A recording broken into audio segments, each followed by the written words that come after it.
소설 들려주는 여자. 소들려의 감성 오디오북.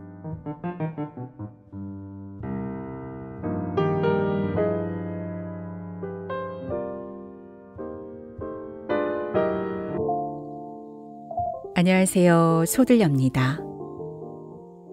오늘은 한국 문학작품 단편 소설 2편을 들려드립니다. 일제강점기 어려운 경제 여건과 질병 속에서도 이에 굴하지 않고 식민지 한국 사회의 궁핍한 생활상을 담담하게 담아낸 여류 작가 강경애의 1932년작 그 여자와 1938년작 검둥이입니다. 여성의 인권, 노동 문제, 사회약자, 소외계층에게 산재한 문제들 등 1930년대 고되고 비참하고 고통스러운 민중의 삶을 사실적으로 보여주고 있습니다.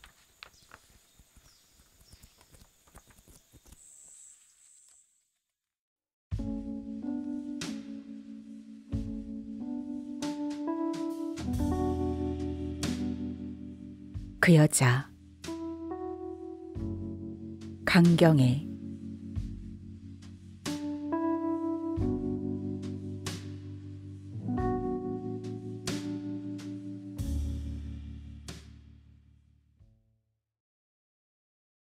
그는 얼결에 머리를 들며 눈을 번쩍 떴다. 그리하여 한참이나 사면을 둘러보다가 아무 인기척도 발견하지 못함에 그의 긴장되었던 머리는 다소 진정되었다. 어디선가 짹짹하는 새소리에 그는 꿈인가 하여 겨우 눈을 뜨고 보니 아까 미친 듯이 일떠나던 자신의 꼴이 얼핏 생각히워 문편을 바라보며 선뜻 일어앉았다. 제잘되는 참새소리는 그의 젊음을 노래해 주는 듯 그의 전신은 어떤 새 힘이 물결침을 느꼈다. 그리고 이 순간에 모든 영화는 자기만을 위하여 존재한 듯 싶었다.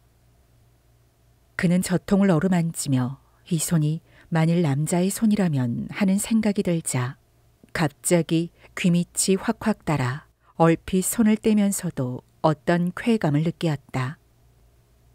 그리고 옷을 끌어당기며 보니 벽에 걸린 면경 속으로 아담스러운 그의 어깨 위가 둥그렇게 드러났다. 그리고 그 밑으로 칠 같은 머리카락이 구슬구슬 내리어 있었다. 이 순간에 그는 옷 입을 생각도 있고 무엇에 홀린 사람처럼 한참이나 우두커니 앉아 있었다.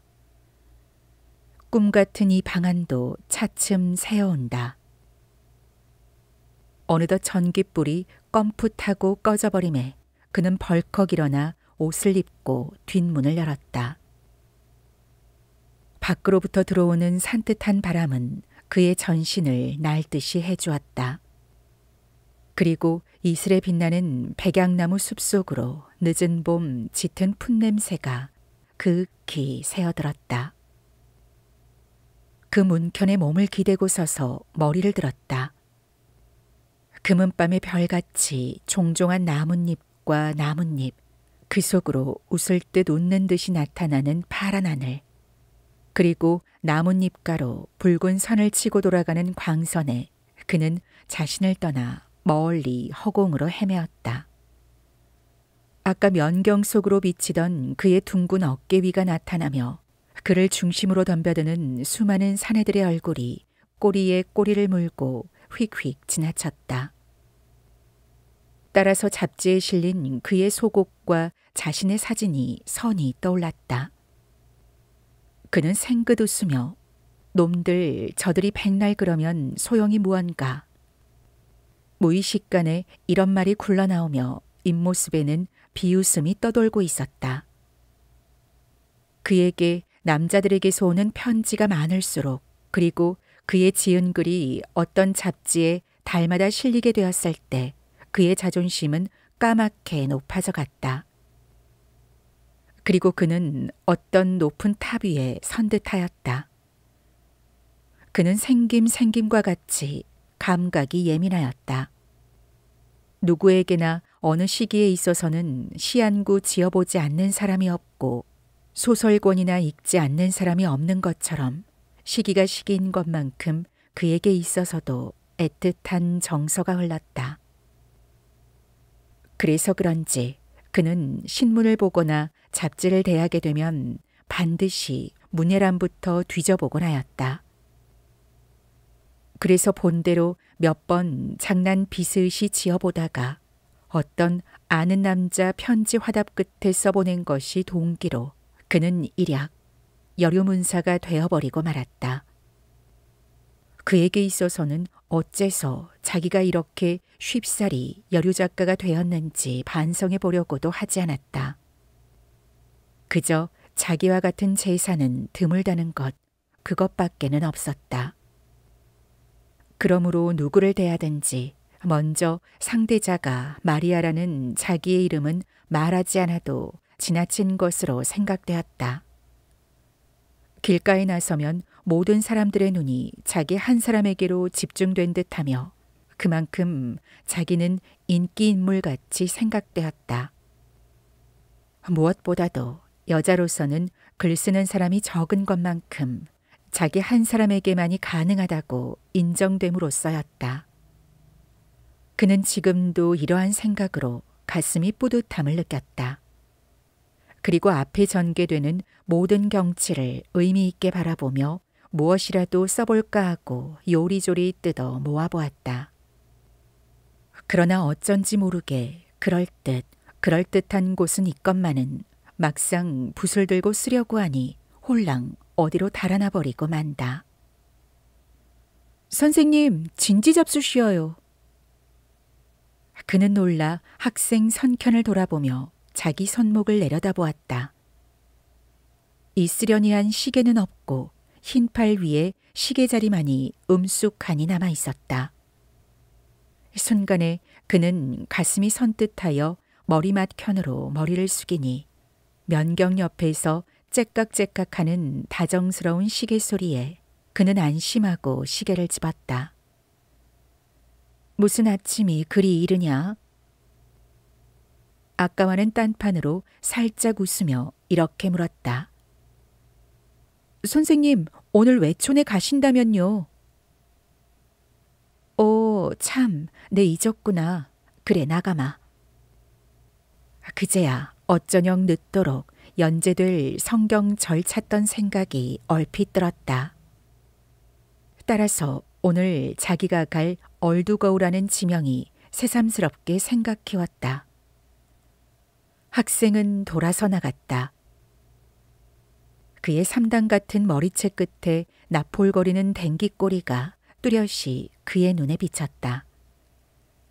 여기에 따라 옛날 그의 학생 시절이 다시금 그리워졌다. 학생의 신발 소리가 멀어지자 그는 수건과 비누를 가지고 밖으로 나왔다. 언제 또 놓았는지 세수소래에는 물이 가득하여 가는 바람결에 잔주름이 약간 잡혔다. 그는 참새 소리 틈에 어렴풋이 들리는 학생들의 시시대는 소리를 들으며 가만히 물속에 손을 넣었다. 세수를 다한 그는 방 안으로 들어서자 면경 앞으로 다가앉았다. 면경을 대하니 아까 비치던 자기의 토실토실한 그 어깨가 다시금 보이는 듯했다. 그는 크림을 손에 묻혀가지고 가볍게 부벼친 후 불구레한 얼굴 위에 마찰을 시작하였다. 방 안은 크림 냄새로 자욱하였다. 가볍게 흔들리는 나뭇잎 소리를 따라 외줄기 광선이 방 안가운데 얼씬얼씬 떨어졌다. 방 안은 갑자기 환해지는 듯하였다. 그리고 차츰 희어가는 그의 얼굴. 화장은 다 마친 그는 면경 옆에 펼쳐있는 성경책을 끌어당기며 과연 내가 사내 놈이라도 너를 보면 반하겠다 하고 면경 속을 들여다보며 머리를 끄덕이었다. 이렇게 생각만을 하고서도 누가 있지나 않았나 하는 불안으로 뒤를 돌아보고야 안심하였다. 그는 성경책을 뒤적거려 어제 찾아본 성경절을 찾아놓고 다시금 생각해 보았다. 뒤이어 농민들의 이 모양 저 모양이 보이는 듯했다. 그리고 그의 고향에서 본 선하게 낯익은 농부들의 모양이 보였다. 그들이 알아들을까 하고 그는 얼굴을 잠깐 찌푸렸다. 그가 고향에서 본 농부들이란 오직 먹는 것과 애 낳는 것, 일하는 것밖에는 아무것도 모르는 듯했다. 좀 더 그들 중에서 무엇을 안다는 것을 기어코 지정하자면 고담에 나오는 유충렬이나 조응을 알 법이지. 그 외에는 나라가 어찌 되는지 민족이 어찌 되는지 그저 태평이었다. 외산자 보에다 바가지 몇 짝을 달아매고 구럭짐 몇 짐 짊어지고 어린 것들을 앞세우고 나서면서까지도 어째서 자기네는 그리운 고향을 등지게 되나, 어째서 가산을 탕팩해 되었나를 생각해 보지 못하고 다만 운명에 돌리고 못나게 우는 농부들이었다. 그런 생각하니 마리아는 얼두거우에 가고 싶은 생각이 없었다. 농부들은 어디 농부들이나 마찬가지로 생각되었던 것이다. 제일 못난 것이 농부들인 동시에 제일 불쌍한 사람이 농부들이라고 생각되었다. 구할래야 구할 수 없는 그런 불쌍한 인간들로 생각되었던 것이다.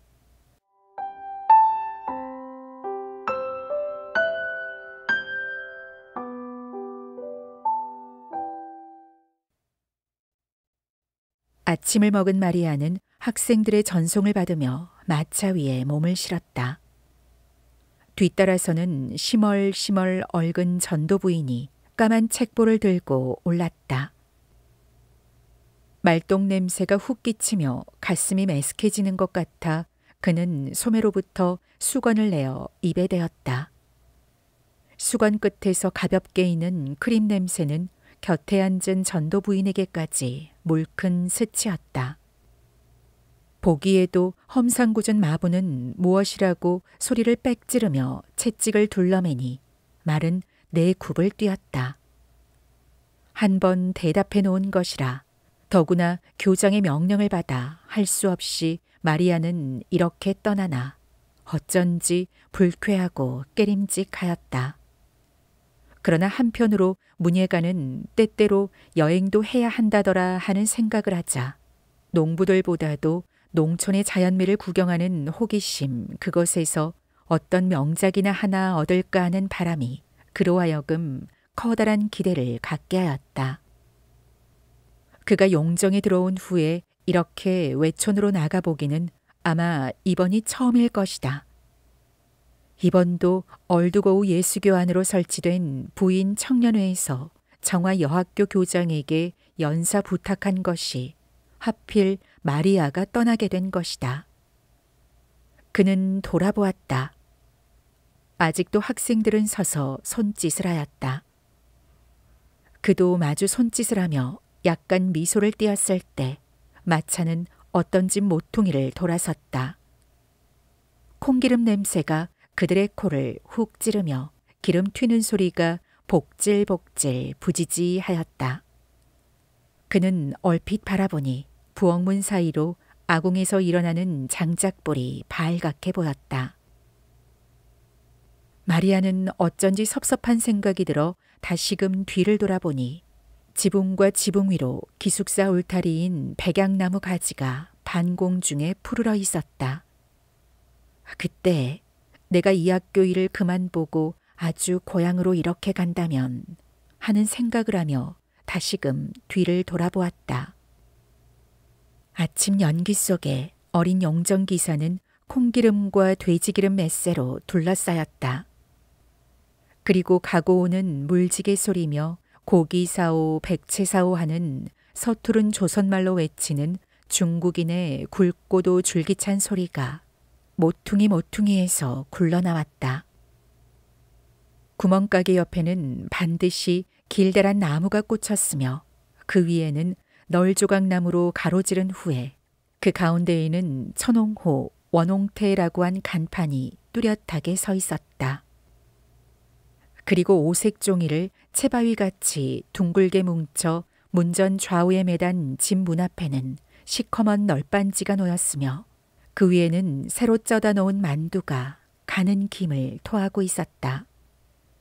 대통로로 들어선 그들은 실록에 빛나는 가로수를 바라보았다. 그리고 중국애와 조선애들이 서로 손을 잡고 뛰어다니는 꼴이 나무 사이로 얼씬얼씬 보였다.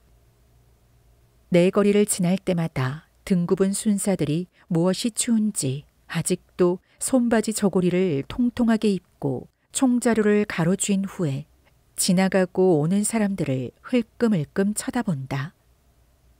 이마에는 기름기가 번질번질, 손톱은 매 발톱처럼 비쭉한 것으로 이따금 코진자리를 홍켜내고 있다. 갑자기 지릉지릉 울리는 종소리에 놀란 마리아는 어디서 그런 소리가 나는가 하고 둘러보니 자기가 탄 마차에서 그런 훌륭한 소리가 났다. 그러므로 그는 마부의 뒷덜미를 바라보며 종 하나는 제법 친다 하고 픽 웃었다. 앞으로 오는 채마장수는 종소리에 이편으로 물러서며 땀을 씻는다. 광주리에 실은 배추는 약간 이슬을 품은 채 다문다문 흙에 묻혀 있었다. 아이, 저 배채 보아요. 저렇게 자랐어. 전도 부인이 배추에 탐이 났던지 이런 말을 하였다. 마부도 휘끈 돌아보며 다소 알아들었다는 듯이 싱긋 웃으며 그 누런 일을 내놓았다. 마리아는 그만 그 이에 놀라 머리를 돌리었다. 그리고 금시로 먹은 것이 나오는 듯해서 그만 입을 다물고 눈을 내리떴다.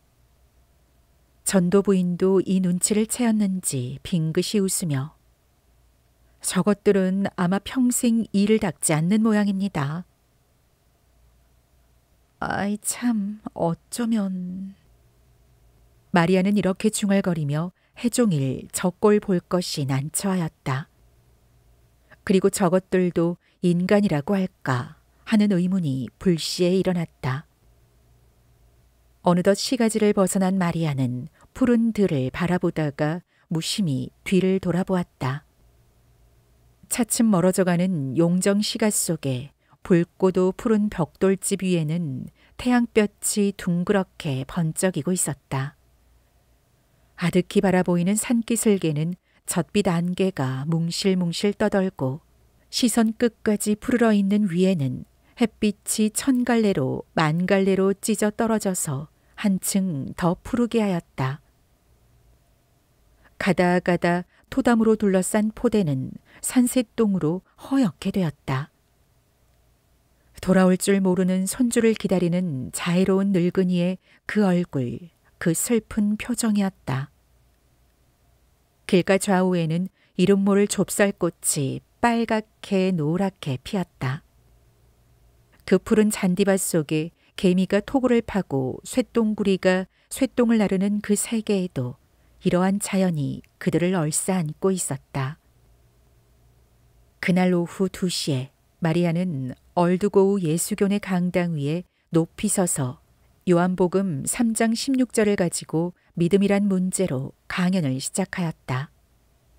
교회당은 불과 10칸이 될까 말까 한데 교인은 방이 터져라 하고 모여들었다. 물론 교인뿐만이 아닌 줄 마리아도 잘 알았다.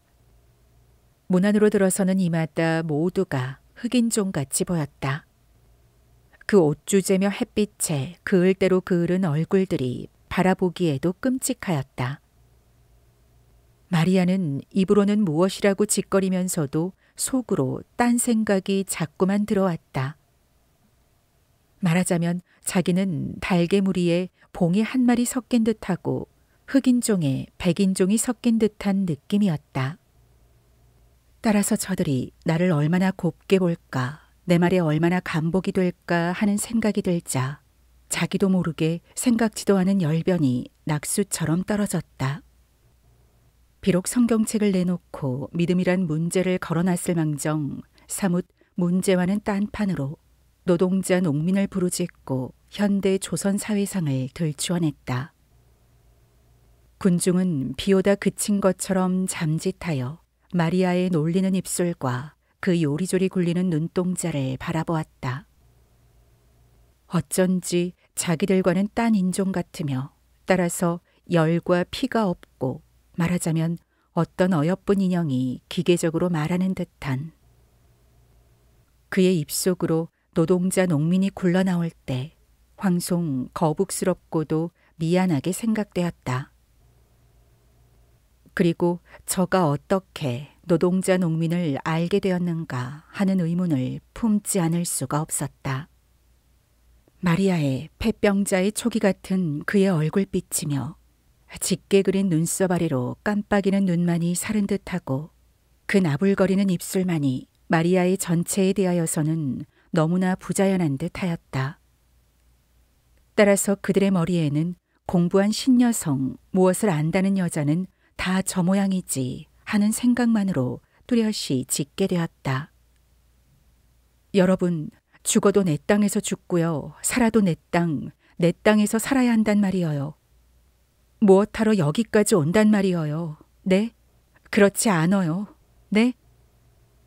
내 잔뼈를 이룬 땅이요. 내 다만 하나인 조업이란 말이죠. 여러분 아십니까 모르십니까? 산명수려한 내 땅을요. 마리아는 그의 백어 같은 손으로 책상을 치며 부르짖었다. 군중은 무의식간에 흥 하고 비웃음과 함께 이때껏 지리하던 한숨이 흘러나왔다. 무엇보다도 어린 처자를 앞세우고 울며 불며 내 고향 떠나던 생각이 떠올랐던 것이다. 그래도 내 땅 안에 있으면 이 쓰림, 이 모욕은 받지 않지요. 그래, 남부 여대하여 이곳 나와서 한 일이 무엇입니까? 네? 아무래도 내 동포밖에 없지요. 우리가 외로울 때, 즐거울 때, 가난에 찌들 때 같이 울고 같이 걱정해 주리가 누구여요? 우리 동포가 아니어요. 그러니까 이 목이 달아나고 이 몸뚱이가 분골쇄신이 되더라도 내 땅에서 살아야 한단 말이어요. 네? 마리아의 눈에서는 눈물까지 흘렀다. 군중은 더 이상 더 참을 수 없이 저리 뼛속 깊이 가라앉았던 분까지 치떠밀었다. 그들 앞에는 지주들의 그 꼴이 시제 보는 듯이 나타났던 것이다. 손발이 닳도록 만지고 또 만져 손끝에 보드라워진 그 밭. 그 밭니랑이 쌓여있는 수없는 풀뿌리며 논귀에 숨어있는 그 잔돌까지라도 해이라면 해일 수 있는 그렇게 정들인 그 밭.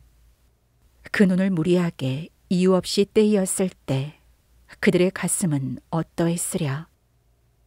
그들의 즐거움과 기쁨이 있었다면 오직 이밖에 없었고 그들의 용기와 삶의 애착이 있다면 여기에 있었던 것이다. 그러나 하루아침에 가볍게 놀리는 그 무서운 입술에서 떨어지는 그 잔인무도한 말은 그들을 쫓아내고야 말았던 것이다. 마리아의 말과 같이 슬픔과 괴로움을 같이 하는 그들이었던가? 그들의 사정을 털끝만치라도 보아주는 그들이었던가? 군중의 눈앞에는 그 지주의 그 눈, 그 얼굴이 새삼스럽게 커다랗게 나타나 보였다. 그리고 자기들이 쫓겨났던 그때 일이 다시금 나타나 보였다. 민족이 뭐냐, 내 땅이 뭐냐. 저편 창밖으로부터 이런 소리가 우레소리같이 났다. 순간에 마리아는 가슴이 선뜻하였다. 그리고 간도 농민하고 그의 머리에 얼핏 떠올랐다. 그것은 전일 간도 농민은 무던히 무섭다는 말을 들었던 까닭이었다. 마리아는 가볍게 한숨으로 일어나는 공포를 쓰러치어 적어도 나는 조선의 최고 학부를 마치었으며 더구나 조선에서 드문 여류 작가이고 게다가 어여쁜 미모의 주인공이다. 이러한 생각을 하며 까칠한 눈으로 그들을 노려보았다. 그 입모습에는 확실히 비웃음이 떠돌았다. 농민이 아니냐 하고 마리아는 속으로 부르짖었다. 군중은 마리아의 이러한 태도를 바라보았을 때 이때껏 어여쁜 귀여운 마리아로만 생각했던 것이 잘못임을 깨달았다. 그리고 자기들이 극도로 미워하는 돈 많은 계집의 특성이 마리아의 전체에서는 물결침을 느꼈다. 마리아의 하늘거리는 흰 치맛가에 가는 파동은 군중의 무지를 조롱하는 듯 비웃는 듯 하였다. 그때 군중의 머리에는 며칠 전에 미음 한 그릇 따뜻이 못 먹고 죽은 그들의 아내며 그들의 누이며 사랑하는 딸들이 마리아의 좌우로 나타나는 것을 보았다. 자기들의 누이와 아내는 이 여자를 곱게 먹이고 입히기 위하여, 공부시키기 위하여, 이 여자 살빛을 희게 하여 주기 위하여 못 입고 못 먹고 못 배우고 엄지손에 피가 나도록 그 험악한 병마에 걸리도록 피와 살을 띄우지 않았던가. 이러한 생각을 하고 나니 마리아의 뒤에 둘러앉은 목사와 장로까지도 자기들의 살과 피를 빨아먹는 흡혈귀같이 보였다. 아니, 흡혈귀였다. 그들은 갑자기 욱 쓸어 일어났다. 그리하여 자기들도 모르는 사이에 교회당이 짓모이고 종각이 쓰러졌다. 마지막 비명을 토하는 종 옆에 갈갈이 옷을 찢긴 마리아는 쓰러져서도 자기의 미모만을 상할까 두려워서 두 손으로 얼굴을 꽉 싸쥐고 폴폴 떨고 있었다. 1932년작.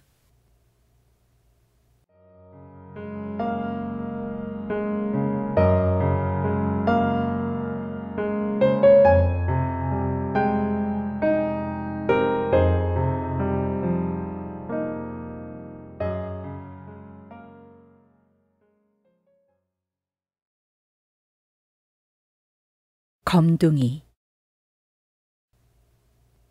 벅벅 핥히는 소리가 있다.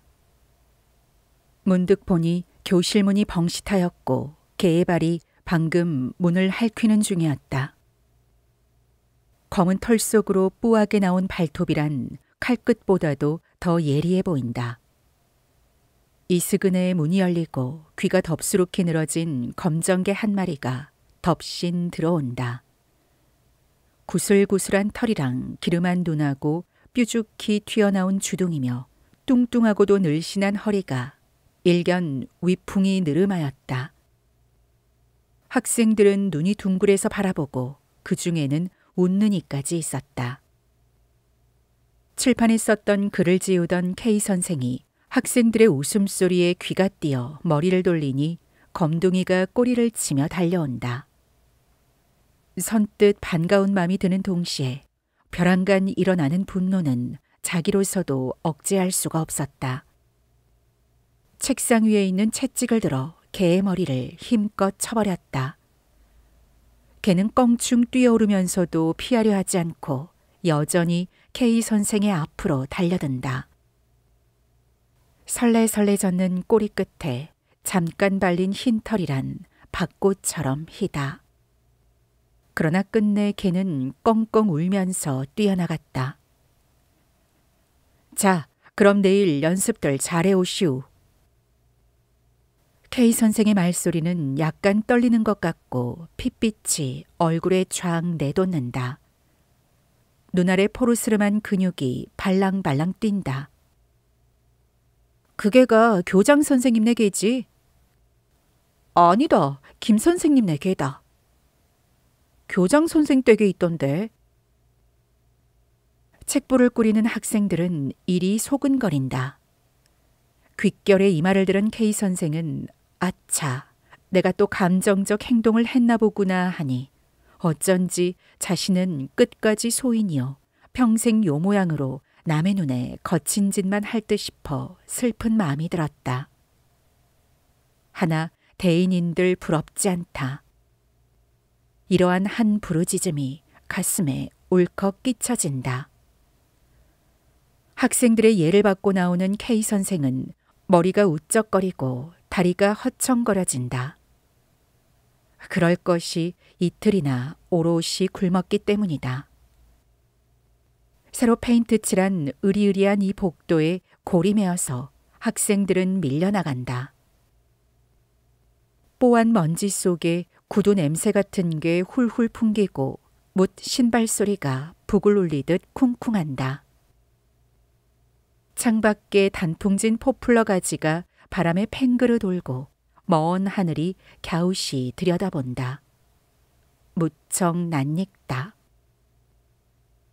선생님, 어디 편치 않으십니까? K 선생이 머리를 돌릴 때 벼랑간 앞이 아뜩해지므로 잠깐 정신을 수습하려 눈을 감았다더니 곁에 서서 당황히 쳐다보는 학생은 언제인가 모종의 혐의가 있다 하여 순사에게 끌려가던 그였다. 왼편 눈과 볼에 그때 표정이 안개같이 쓰러지는 것이다.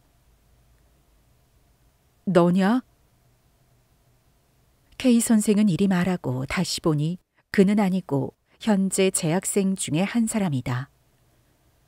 학생의 팔에 의지하여 사무실까지 오는 K 선생은 소리쳐 누구를 부르고 싶어진다. 마차 불러다오.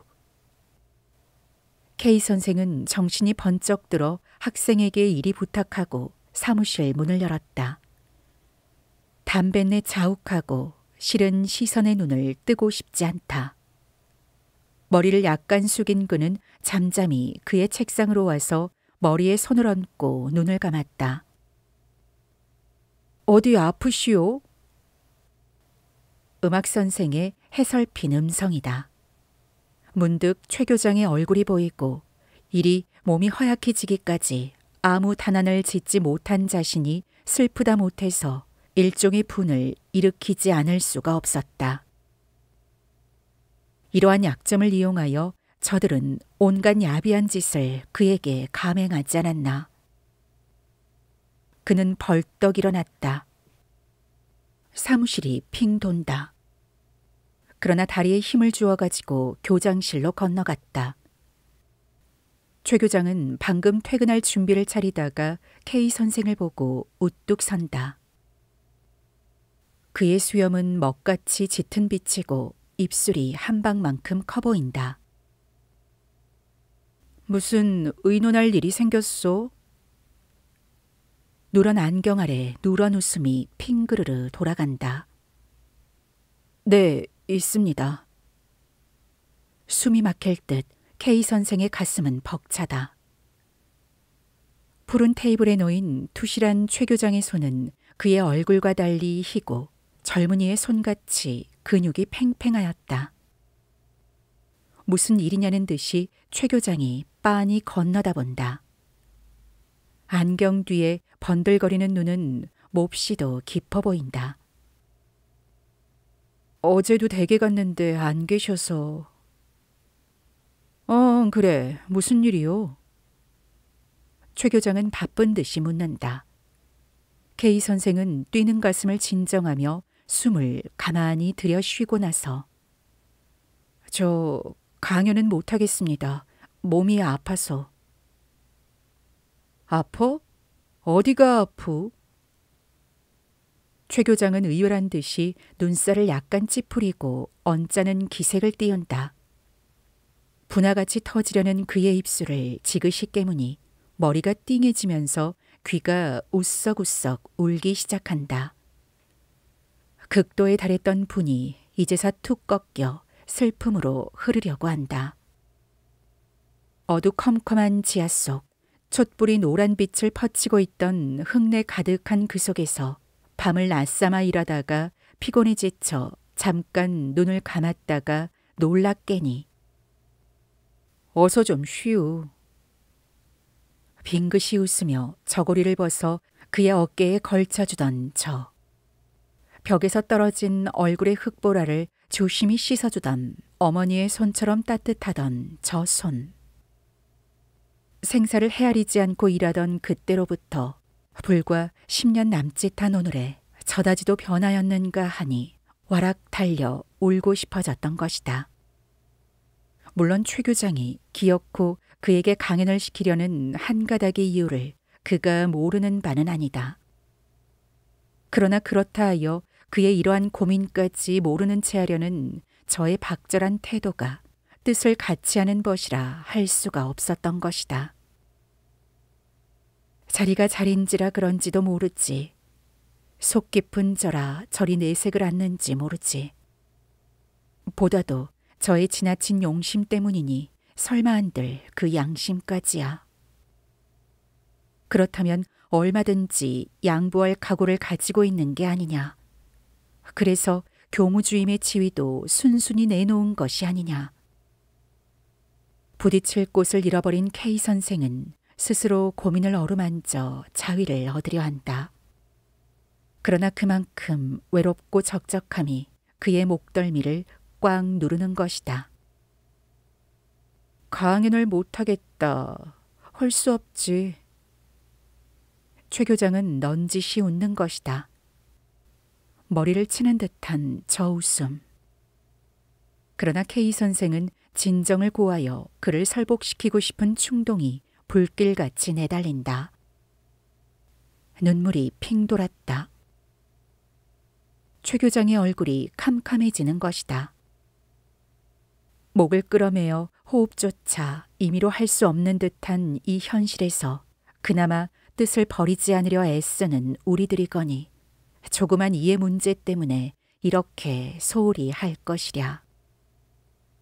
글쎄 선생님이나 저야 차마 그럴 수야 있습니까? 저들이 기어코 내보내라니 양심의 고통이 없을 선생들 중에서 한 분 택하여 내세우는 것이 수수하지 않습니까? 절아야 합니다. 내 오직 잘 알고 처리하겠지 그러우. 금 선생은 그 말로 실패니. 최 교장은 정색을 하면서 벌떡 일어난다. 선생님. K 선생은 최 교장을 붙잡을 듯이 일어나며 불렀다. 최 교장은 스틱을 집어들면서 그만해도 다 알았소. 그럼 다른 선생을 내보내 봅시다. 말을 마친 최 교장은 문을 콱 열고 나가버린다. 이 말이 얼마나 고마웠는지 K 선생의 눈에서는 눈물이 뚝뚝 들었다. 그는 테이블에 방울진 눈물을 훔쳐내리면서 최 교장과의 사소한 감정은 풀어버리리라 다시금 생각하였다. 그가 교장실에서 나오니 마차가 문전에서 기다리므로 교원들에게 아픈 뜻을 고하고 마차를 타고 집으로 왔다. 미움 쏘었소. 젖비린내 확 피우는 아내를 쳐다보고 K 선생은 펴놓은 자리에 누워버렸다. 가시방석 같은 이 자리가 이다지도 평안할까. 그는 맥을 탁 풀어헤치고 물끄러미 천정을 바라본다. 양심을 꺾는 일이란 그렇게도 힘든 것일까. 그는 다시금 생각지 않을 수가 없었다. 아내는 미움을 쏘느라 부산하고 어린애들의 울음소리가 쌍으로 일어난다. 이리 온 경이야. 그는 셋문을 방시시 열고 불렀다. 아내는 경이의 손을 이끌어 보내며 근심스레 쳐다본다. 솥김에 아내의 얼굴은 뽀해 보이나 그의 까만 머리카락은 우아해 보인다. 눈물을 쪼르르 흘린 경이가 그의 팔을 안김으로 셋문을 닫고 꼬가놨다. 고소한 냄새가 경이의 머리카락에서 오르고 육친의 정이 가슴에 혼혼이 느껴지는 것이다. 문득 내 꼴이 저렇게 최 교장에게 비춰졌는지 모르지 하는 생각이 경이의 우는 얼굴에서 뚝 떨어진다. 최 교장 앞에 어린애 같은 자신이 한껏 보잘것없었다. 그는 경이를 아는 채 누우니 부엌에서 나무 꺾이는 소리, 물 다루는 소리가 뻔하다. 언제나 느끼지만은 그에게는 이렇다 할 만한 장점이 없다. 억지로 들자면 거짓말 못하는 것, 한 번 옳다고 보면 끝까지 믿으려는 것, 이것이 처세로는 가장 큰 단점이 아닐 수가 없다. 최 교장과 같이 욕심이라도 컸으면 하고 때로는 생각도 나나 그것은 잠깐이고 이것이 그의 비위에 거슬리고 교장과의 의견 충돌이 여기에 기인된다. 가다가 학교에서 쓰렴직한 물건이 집에 생기면 잡담제하고 학교에 가져가게 되고 고로 아내는 불만을 품을 뿐만 아니라 싸움까지 하려고 드나 그는 못 들은 채 피해버린다. 제각기 제 것을 만들려고 눈이 뻘개서 날치는 직원들 틈에 끼어 이러한 자신을 발견할 때 혹시는 가련할 만큼 위로움을 느끼나 그러나 다만 하나의 장점이라 스스로 자위한다. 하지만 동료들은 속 없는 사내라 치는 것 같다. 지금은 사회조직 내에서는 그럴는지도 모른다고 쓸쓸히 깨닫곤 한다. 이래서 한 가지의 장점조차 뿌리 깊게 붙들지 못한 그였던 것이다. 문이 열리며 김이 뭉기뭉기 흐르는 미음 그릇을 든 아내가 올라온다. 이때 자는가 싶던 경희가 냉큼 일어나 아내에게 메어달린다. 그 반들반들한 눈이란 꼭 자신의 눈을 닮았다고 본다. 아내의 긴 치맛자락에서 싫지 않은 음식내가 소르르 흘러내린다. 요새 그가 복가된 탓일까? 아내의 눈어리에 파란 힘줄이 드러났고 눈꺼풀이 푹 쪘다. 그는 미음 그릇을 받으면서 조란 사내를 만나 아내가 가엾어 보였다. 까불지 말어. 아내는 경희의 손을 끌어안친 다음에 어서 좀 마셔요. 눈썹 끝에 걱정이 포르르 깃들이는 것이다. 아침 아내가 받들어주던 미음 그릇을 탁 펴서 웬강 엎질러 놓던 것을 생각하며 K 선생은 미음을 쭉 마셨다. 한 그릇 더 주. 그러고 저녁 먹겠으니 얼른 밥 짓소. 숙주나물 사온 것 있겠지. 그놈 묻히고 해서. 지나치게 큰 듯한 아내의 눈에 맑은 바람결과 같은 웃음이 서늘히 일어난다. 아내는 미음 그릇을 받아들고 나간다. 버선 코를 뚫고 나온 발가락이 무척 사랑스럽다. 경희도 쪼르르 미쳐나가면서 엄마 엄마 잘게 부른다. 여보, 검둥이 왔수. 아내의 말에 K 선생은 공중 일어나 자리를 밀어던지고 문을 탁 열어제치니 싱 하고 비린내가 푹 피우면서 검둥이가 달려들어온다. 초가을의 산뜻한 공기를 가오누레같이 털끝에 피우면서 그 긴 주둥이를 내밀어 닥치는 대로 핥아넘긴다. 아까 아팠니, 검둥아? K 선생은 검둥의 허리를 어우러져 안고 돌려다보았다. 사람 같으면 원망을 품고 발길하지 않으련만 이리 다정히 핥고 있다. 긴 눈썹과 수염 끝에서 번쩍번쩍 빛을 발하는 듯하고 무슨 사색이 잠긴 듯한 그 긴 눈이며 턱없이 나온 주둥이가 여간 그의 맘을 이끄는 것이 아니다. 얼굴 전체가 둥글어 드러난 특징이 없는 자신의 얼굴에 비하여 훨씬 비범하다고 본다. 믿는 교장의 청에 어려워 한 번 승낙한 것이다. 이리 검둥이를 내어놓았지만 아직도 아쉬운 맘에 가슴 한쪽이 이다지도 짤짤하다. 그럴 것이 강아지 쪽부터 제조를 배워주기에 온갖 힘이 다 들었고 그래서 지금엔 고기, 담배 사오고 편지 전하는 것 등은 엉뚱나게 하였던 것이다. 검둥이가 최 교장네 뜰에서 쇠줄에 매어 있을 적 어쩌다가 K 선생이 그 앞을 지나만 가도 검둥이는 펄펄 뛰고 사람같이 노상 어이어이 울어서 K 선생은 흉격이 막히어 갈 길을 잊고 우두커니 섰곤 했다. 그리고 그의 가벼운 언행에 모묘를 품게 쓰리 분하여지고 하였던 것이다. 하지만 달라고 한 최 교장을 어떻다고 해본 적이 없었다.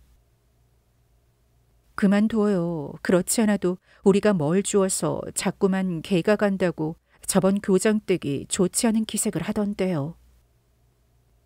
아내는 키승키승 보채는 경선이를 떨쳐 업으면서 말하였다.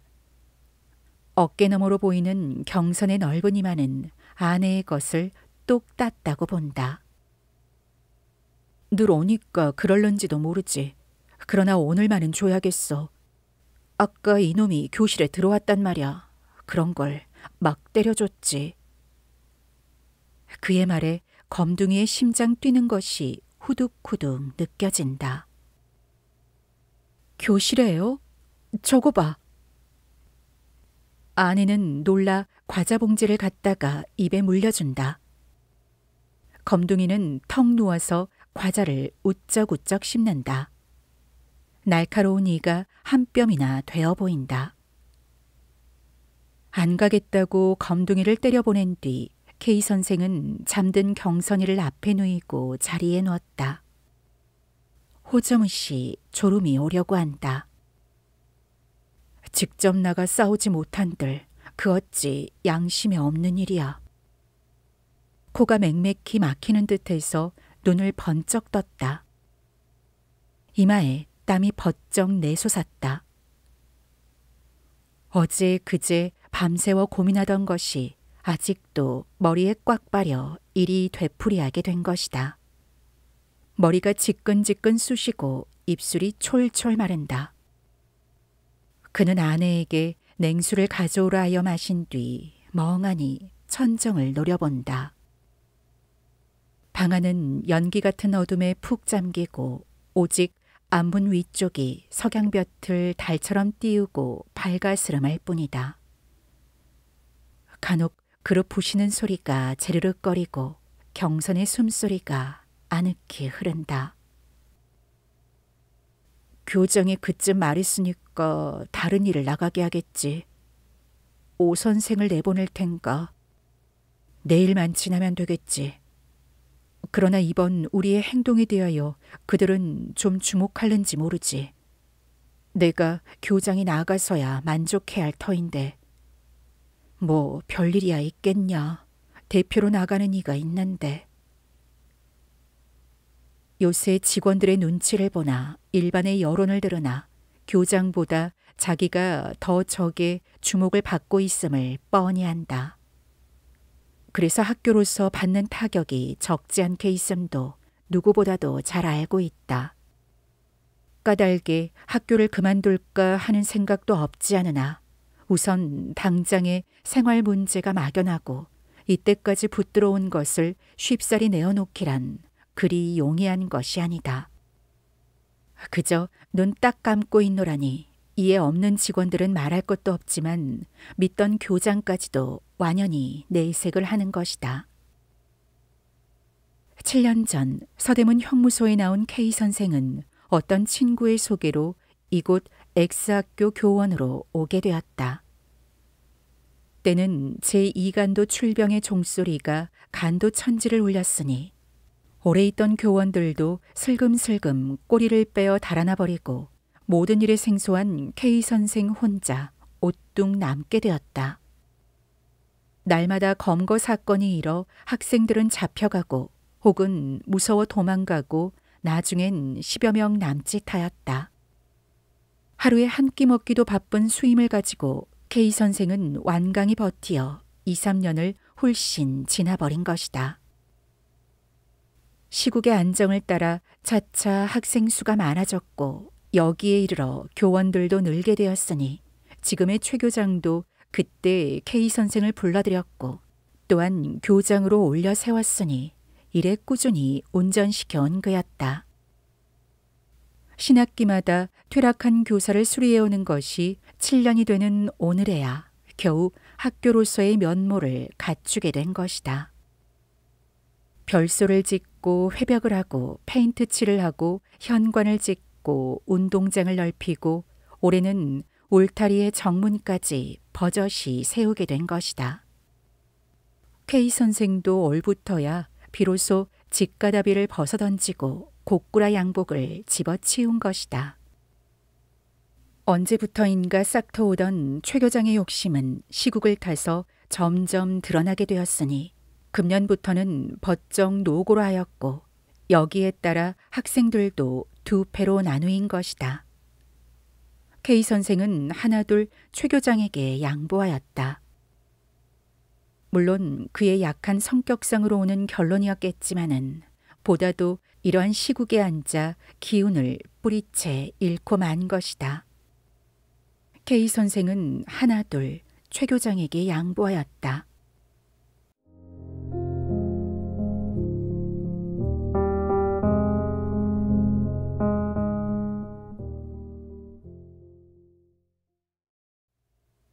저녁을 먹은 뒤 K 선생은 최 교장 댁으로 향하였다. 다시 한번 그의 눈치를 보고자 합니다. 아까 확답으로 겨우 안심은 했으나 그러나 분명히 그 속을 알지 못하여 한 번 더 타진해 보고자 함이라. 초가을의 맑은 공기는 냉수같이 산뜻하나 뿌듯한 머릿속에까지 그 방향이 스며들지 못하고 피부에만 아라리 스칠 뿐이다.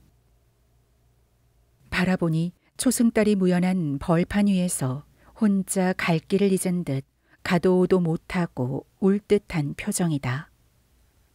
밥 한 술 뜬 것이 목에 꼭 매어 달려 해란 강변에나 나가서 한참 돌아갈까 했으나 몸이 어슬하여 그냥 돌아섰다.